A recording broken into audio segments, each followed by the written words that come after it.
Toda la Escritura es inspirada por Dios y útil para enseñar, para redarguir, para corregir, para instruir en justicia, a fin de que el hombre de Dios sea perfecto, enteramente preparado para toda buena obra.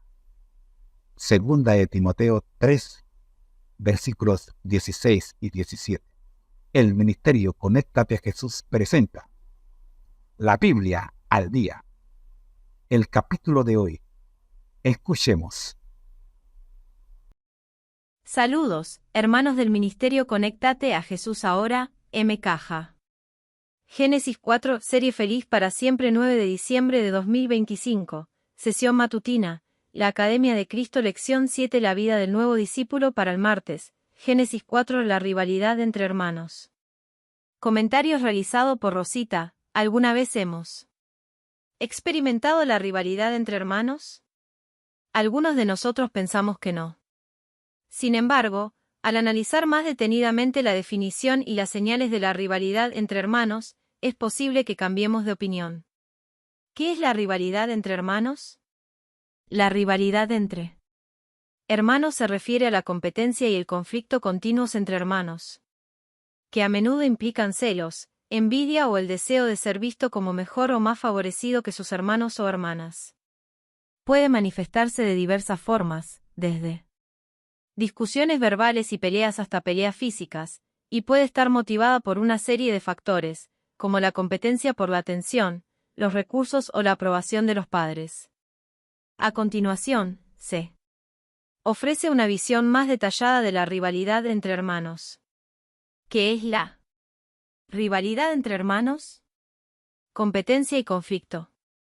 La rivalidad entre hermanos es esencialmente una forma de competencia entre hermanos y hermanas, que a menudo conduce a desacuerdos y discusiones. Celos y envidia. Los hermanos pueden sentir celos de los logros, los privilegios o incluso la relación con los padres de su hermano o hermana. Deseo de atención.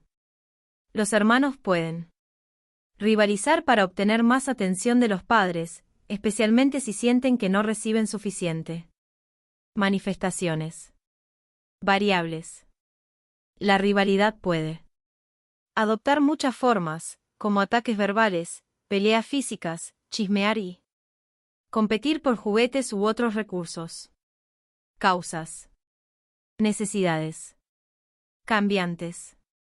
A medida que los niños crecen, sus necesidades y etapas de desarrollo cambian, lo que a veces puede dar lugar a conflictos y rivalidades.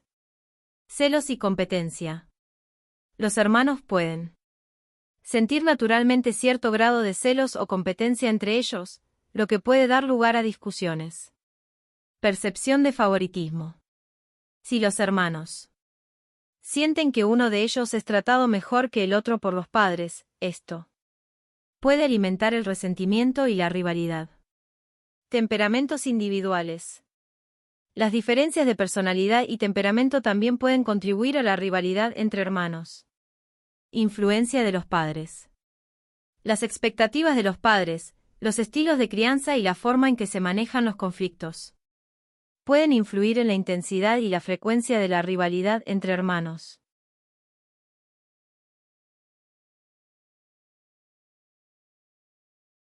Gracias hermana Elena de Argentina, seguimos. Síntomas de la rivalidad entre hermanos. Discusiones o peleas constantes. Los hermanos pueden discutir por cualquier cosa, incluso por asuntos sin importancia. Chismear o quejarse. Uno de los hermanos puede informar con frecuencia a los padres sobre las acciones de su hermano o hermana. Peleas físicas. Empujar, golpear o quitar juguetes pueden ser signos de rivalidad, especialmente en los niños más pequeños. Competencia por el elogio o la atención. Los hermanos pueden intentar superarse unos a otros para ganarse la aprobación de los padres. Mal humor o retraimiento. Un niño puede volverse retraído o enfadarse después de interactuar con un hermano. Gracias, hermano Tomás. ¿Cómo gestionarla? Rivalidad entre hermanos. Fomentar las interacciones positivas. Anime las interacciones positivas y las citas para jugar entre hermanos. Enseñar habilidades para resolver conflictos. ayude a los niños a aprender a resolver los conflictos de forma pacífica y respetuosa. Prestar la misma atención y afecto, intente. Asegurarse de que cada niño se sienta valorado y querido. Explicar las diferencias en el trato. Cuando sea apropiado, explique por qué algunos niños pueden recibir un trato diferente, por ejemplo, debido a su edad o etapa de desarrollo. No medie siempre, permita que los hermanos resuelvan sus diferencias a veces, pero intervenga cuando los conflictos se intensifiquen o se vuelvan dañinos. Generado por IA de Google. En Génesis 4. Encontramos una de las rivalidades entre hermanos más inquietantes de la Biblia. Es la historia de Caín y su hermano Abel. Leamos lo que le sucedió y lo que podemos aprender de esta historia. Génesis 4, versículos 1 al 16 dicen lo siguiente: Adán conoció a Eva, su mujer, y ella concibió y dio a luz a Caín, y dijo, por la voluntad del Señor he adquirido un varón. Después dio a luz a Abel, hermano de Caín. Abel era pastor de ovejas, y Caín cultivaba la tierra. Andando el tiempo, sucedió que Caín llevó al Señor una ofrenda del fruto de la tierra. Y Abel también llevó algunos de los primogénitos de sus ovejas, de los mejores entre ellas. Y el Señor miró con agrado a Abel y a su ofrenda, pero no miró con agrado a Caín ni a su ofrenda. Y Caín se enojó mucho, y decayó su semblante. Entonces el Señor le dijo a Caín: ¿Por qué estás enojado? ¿Por qué ha decaído tu semblante? Si haces lo bueno, ¿acaso no serás enaltecido? Pero, si no lo haces, el pecado está listo para dominarte. Sin embargo, su deseo lo llevará a ti, y tú lo dominarás. Dijo entonces Caín a su hermano Abel: Vayamos al campo. Y sucedió que, mientras estaban ellos en el campo, Caín se levantó contra su hermano Abel, y lo mató. Y el Señor le dijo a Caín: ¿Dónde está tu hermano Abel? Y él respondió: No. Lo sé, ¿acaso soy yo el guardián de mi hermano? Y el Señor le dijo: ¿Qué es lo que has hecho? Desde la tierra, la voz de la sangre de tu hermano me pide que le haga justicia. Ahora, pues, maldito serás por parte de la tierra, que abrió su boca para recibir de tus manos la sangre de tu hermano. Cuando labres la tierra, no te volverá a dar su fuerza. Y andarás por la tierra errante y extranjero. Caín le dijo al Señor: Mi castigo es muy grande para poder soportarlo. Tú me echas hoy de la tierra, y tendré que esconderme de tu presencia. Errante y extranjero andaré por la tierra, y sucederá que cualquiera que me encuentre, me matará. Pero el Señor le respondió: Pues cualquiera que mate a Caín será castigado 7 veces. Y el Señor puso en Caín una señal, para que cualquiera que lo encontrara no lo matara. Caín salió de la presencia del Señor y habitó en la tierra de Nod, al oriente de Edén. Lecciones de Génesis 4. La rivalidad entre Caín y Abel. Lección número 1. La mayoría de las rivalidades entre hermanos proceden de una deficiente relación con Dios. Podríamos incluso decir que todas las rivalidades entre hermanos proceden de una deficiente relación con Dios. En Gálatas 5, versículos 19 al 21, encontramos que el origen de la envidia, la contienda y la ira proviene de nuestra naturaleza carnal. Todos estos rasgos de carácter tienen su origen en el pecado o de una deficiente relación con Dios. Cuando permitimos que el Espíritu Santo more en nosotros y sea nuestra guía, descubriremos que nuestro carácter manifestará el fruto del Espíritu: amor, gozo, paz, paciencia, benignidad, bondad, fidelidad, mansedumbre, dominio propio. Y los que son de Cristo han crucificado la carne con sus pasiones y deseos. Gálatas 5, versículos 22 al 24. Como podemos ver, los rasgos del fruto del Espíritu son opuestos a los rasgos de las obras de la carne o la naturaleza carnal. Lección número 2. Caín se rebeló contra Dios y por eso no fue aceptada su ofrenda. Caín y Abel, los hijos de Adán, tenían caracteres muy distintos. Abel temía a Dios. Caín, en cambio, albergaba sentimientos de rebeldía y murmuraba contra Dios por causa de la maldición pronunciada sobre su padre y porque la tierra había sido maldita por su pecado. Caín trajo su ofrenda a Dios mientras murmuraba y manifestaba infidelidad en su corazón con respecto al sacrificio prometido. No estaba dispuesto a seguir estrictamente el plan de obedecer y conseguir un cordero para ofrecerlo con los frutos de la tierra. Simplemente tomó lo de la tierra y pasó por alto el requerimiento de Dios.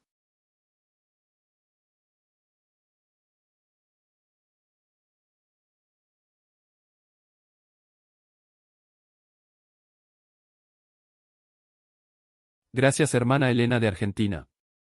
El Señor había hecho saber a Adán que sin derramamiento de sangre no hay remisión del pecado. Caín no se preocupó siquiera por llevar lo mejor de sus frutos. Abel aconsejó a su hermano que no se presentara delante del Señor sin la sangre de los sacrificios.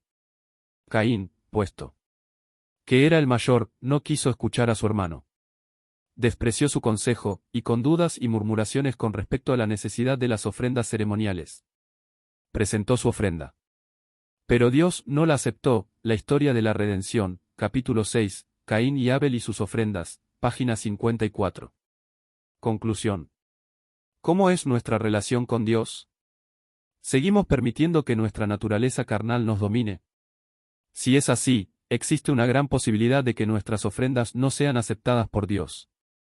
Puede que asistamos a la iglesia y cumplamos con las observancias religiosas externas de presentar nuestras ofrendas al Señor, pero en nuestra mente vivimos una vida de incredulidad y rebelión contra Dios. En Isaías 1, versículos 11 al 15, y Amós 5, versículos 21 al 23, encontramos que estos versículos expresan que Dios está descontento con las ofrendas, sacrificios, festivales, cantos, de las personas que no viven de acuerdo con su voluntad, centrándose en rituales externos en lugar de en la rectitud y la justicia internas. Dios da prioridad a un corazón genuinamente arrepentido y obediente por encima de las meras manifestaciones externas de religión. Dios desea que las personas sean justas en su trato con los demás y vivan de acuerdo con su voluntad. Una verdadera ofrenda requiere un cambio de corazón y un deseo genuino de agradar a Dios, no solo la realización de rituales, generado por IA de Google. Mateo 5, versículos 23 al 24, enfatiza la importancia de resolver los conflictos interpersonales antes de adorar. Específicamente, aconseja que si estamos a punto de ofrecer una ofrenda en el altar y recordamos que alguien tiene algo en contra nuestra, primero debemos buscar la reconciliación antes de ofrecer nuestra ofrenda, generado por IA de Google. En el caso de Caín, debería haber reconciliado sus diferencias con su hermano antes de hacer su ofrenda al Señor. Abel lo había intentado y Caín hizo caso omiso de su consejo. ¿Por qué no permitir que el Espíritu Santo more en nuestros corazones? Permitámosle transformar nuestra naturaleza carnal en una naturaleza espiritual. El mensaje del Señor es el siguiente: si haces lo bueno, ¿acaso no serás enaltecido? Pero, si no lo haces, el pecado está listo para dominarte. Sin embargo, su deseo lo llevará a ti, y tú lo dominarás. Génesis 4, versículo 7. Gracias, hermano Tomás. Hay aplicación del texto a la era cibernética y su llamado. La narrativa de Génesis 3 es un manual de guerra para los tiempos finales, donde la tentación opera principalmente a través de la separación virtual y la autosuficiencia digital. El peligro de la separación digital. Serpiente cibernética. El enemigo nos tienta a través de conversaciones inusuales, chat anónimo, contenido prohibido, foros tóxicos. Llamado a la acción: no te separes unos de otros. El uso de dispositivos puede llevar a la separación emocional dentro del hogar, absorbida por sus ocupaciones. Debemos practicar la presencia intencional y el desarrollo del vínculo incluso en la separación física, mantenerse en contacto y nutrir la relación. Si sientes el peligro online, aléjate y busca ayuda en tu cónyuge o en la familia espiritual. La insubordinación y la muerte digital. La fruta prohibida digital, contenido que promete ser como Dios, sabiendo el bien y el mal, acceso ilimitado a información sin filtro, doxing, hacking. La insubordinación es violar los principios bíblicos en la privacidad de la pantalla.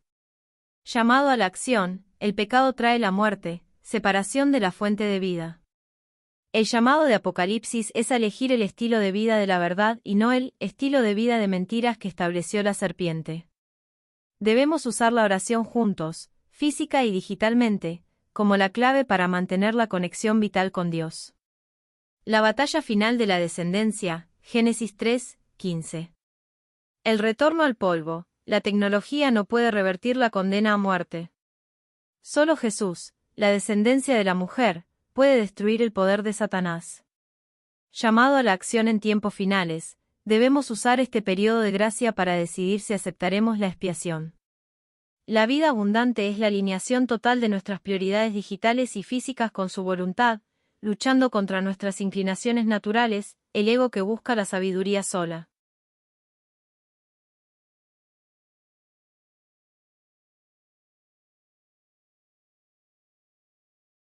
Gracias hermana Elena de Argentina.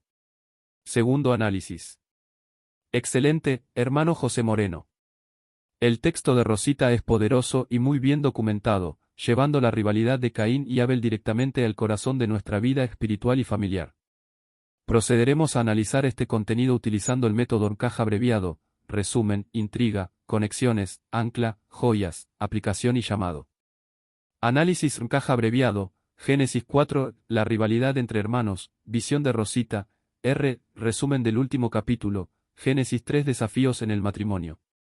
El capítulo anterior, Génesis 3, mostró cómo la separación física y emocional de Eva, combinada con la creencia en la propia fortaleza, el ego, condujo a la insubordinación, rompiendo la unidad con Adán y con Dios. La consecuencia fue el miedo, la culpa y la hostilidad del entorno.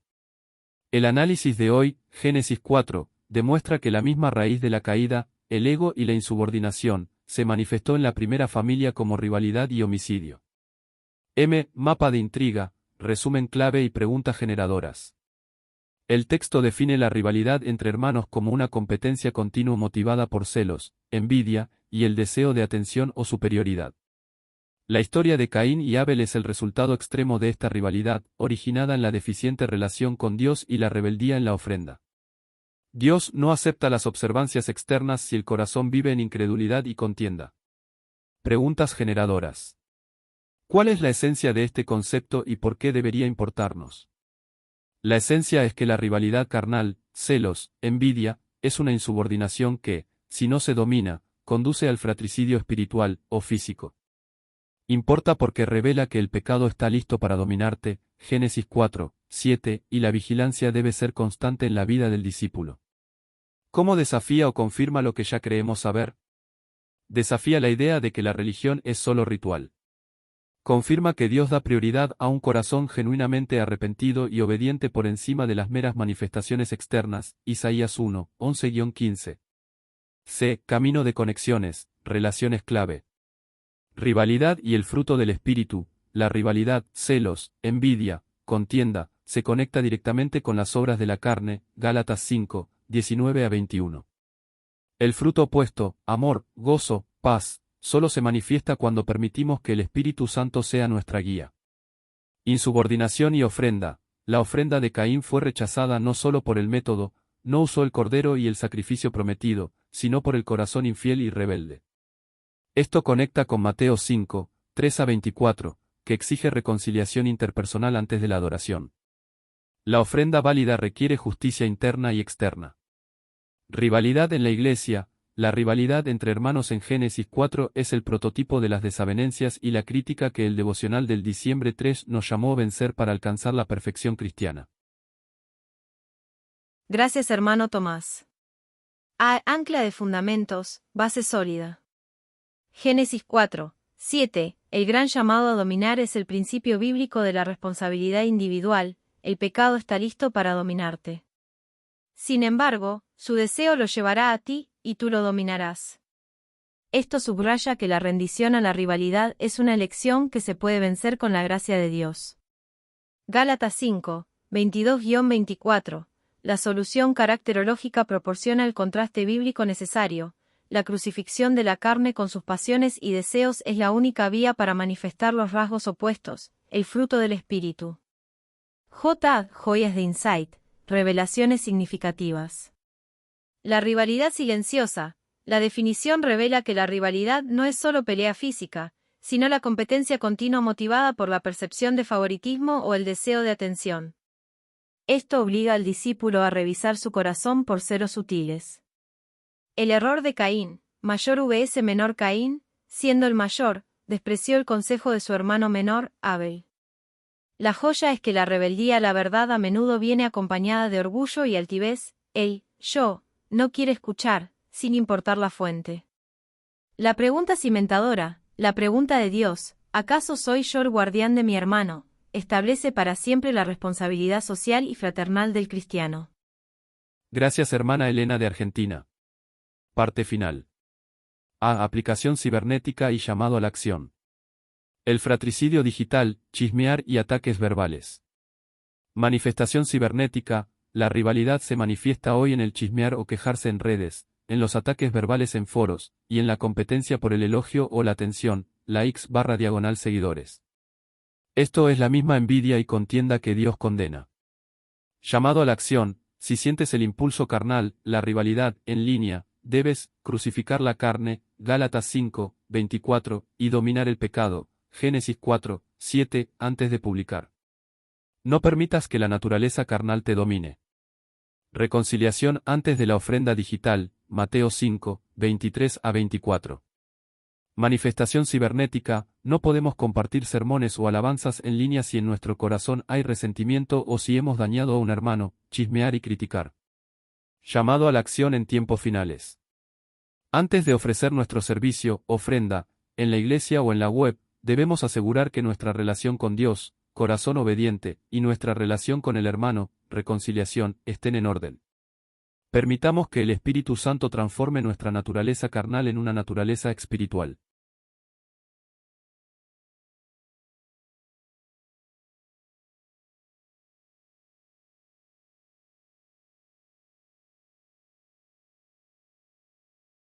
Gracias a todos. Vamos con el tercer análisis de este texto para hoy. Absolutamente, hermano José Moreno. Tienes mucha razón. El sufrimiento que podríamos evitar al aplicar los consejos de Rosita y el principio de vivir con propósito es incalculable. La historia de Caín y Abel es, trágicamente, una historia que se repite en nuestras vidas cada vez que el resentimiento anida en nuestro corazón. El texto de Rick Warren es un complemento poderoso al análisis de Génesis 4, ya que diagnostica la raíz del resentimiento y ofrece la solución del propósito como antídoto directo. Aquí está el análisis de tu reflexión, integrando la enseñanza de Génesis 4 y el principio de la vida con propósito. El antídoto contra el resentimiento, vivir con propósito 1. El costo devastador del resentimiento. El sufrimiento que se podría evitar es inmenso. El resentimiento y la ira no solo son pecados, Gálatas 5, 20, sino también una elección autodestructiva, como lo muestra Rick Warren. Daño autoinfligido. El resentimiento siempre te daña más a ti que a la persona que te ofendió. Mientras el ofensor sigue su vida, el ofendido continúa, hirviendo de dolor, perpetuando el pasado. Perpetuar el pasado. Quienes te hicieron daño en el pasado no pueden seguir haciéndotelo a menos que te aferres al dolor. El resentimiento te mantiene esclavo del evento que quieres superar. Necesidad que lleva a la muerte. La amargura o la pasión es una necedad que lleva a la muerte. Job 5, 2. Esto se relaciona directamente con Caín, cuya ira interiorizada y no dominada lo llevó al homicidio, muerte, y a ser errante, muerte social. Conexión con Caín. Caín, albergando sentimientos de rebeldía y murmuraba, se enclaustró en su ira hasta que explotó contra su hermano. Su resentimiento, al no ser vencido, hizo que el pecado lo dominara. Génesis 4, 7. 3. La promesa de Dios y la esperanza. Dios no nos abandona en el resentimiento. Su plan es claro y lleno de esperanza. Jeremías 29, 11. Dios tiene planes de bienestar, no de calamidad, para darnos un futuro y una esperanza. Este futuro y esperanza son el propósito que anula el resentimiento. Efesios 3, 20. Dios puede hacer muchísimo más que todo lo que podemos imaginarnos o pedir por el poder que obra en nosotros. El poder para perdonar y soltar el resentimiento no viene de la fuerza de voluntad, sino del poder de Dios obrando eficazmente en el creyente. Llamado final, apréndete y libérate. Si el resentimiento es la causa por la cual seguimos estancados. Como Caín, que fue errante y extranjero, el llamado es a la acción. Aprende de todo eso y libérate. No te ocupes en guardar rencores, ocúpate en conocer tu propósito para que tu vida tenga sentido.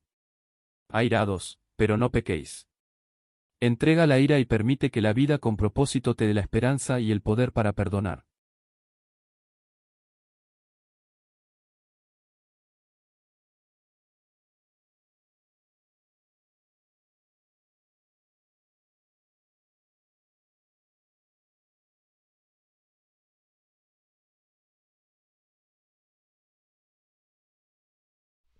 Estamos muy agradecidos porque usted nos ha acompañado en esta oportunidad, en este tiempo. Por ello, permítame orar. Nuestro Dios que estás en el cielo, gracias por acompañarnos, gracias por dirigirnos. Oramos, buen Dios, por las personas que estuvieron conectadas y oramos por los que van a ver este video que queda colgando en las redes sociales. Pidiendo su dirección, Señor, tráenos de vuelta para la próxima reunión. Por Jesús. Amén. Bendiciones. Ahora los dejo con nuestro lema. Nuestro lema. Al que el Señor llama, capacita. Al que envía, acompaña. Siempre gozosos conectados a Jesús y al Espíritu Santo a través de la Biblia. Todos juntos, rumbo al cielo. Nuestra frase bomba. El Señor no llama a los capacitados, capacita a los llamados. Para no perderte ninguna clase de este interesante seminario Felices para siempre, copia el código QR que aparece en pantalla y escríbenos en la ventana de comentarios la frase Amén conectados y le enviaremos el curso completo por casilla de correo a su residencia, sin costo alguno de su parte. Bendiciones para todos. Amén.